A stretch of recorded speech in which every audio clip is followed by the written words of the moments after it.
আমাকে আর নিজের মেয়ে হিসাবে মানে না। আসসালামু আলাইকুম, সবাই কেমন আছেন? তো আমি ভাবছিলাম হয়তো ভবিষ্যতে যদি মিল হয় মা বাবার সাথে মিল হবে, বাট আমার আম্মু আব্বু ঢাকা ছেড়ে চলে যাইতেছে।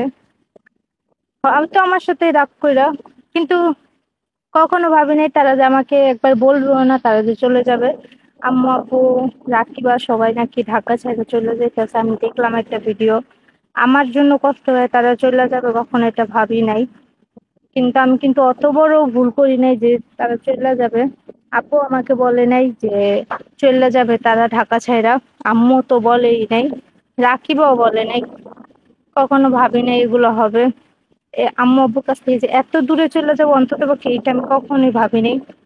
আমার নিজেরই অবাক লাগতেছে যে কি এমন ভুল করে ফেলা, আম্মু আব্বু আমাকে দূরে ফেলে, এত দূরে চলে যাইতেছে যাতে আমি আর যোগাযোগ করতে না পারি। এটা আমি কখনোই ভাবি নাই।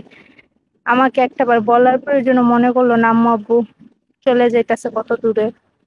তাকে এটা আর কি বলবো, কিন্তু আমি এমন কোনো ভুলও করি নাই যে আমাকে একবার বলবো না আম্মু। আমি ভাবছিলাম যদি যায় গ্রামে আমাকে বলবে, কিন্তু আম্মু আব্বু আমাকে একটা কলও দেয় নাই যে এমনি তো আমরা গ্রামে চলে যাবো, এটা এটা। তারা বাসা টাসা ছেড়ে দিছে, জানি না কই যাবে এখন, আমাকে কিছুই জানাই নাই।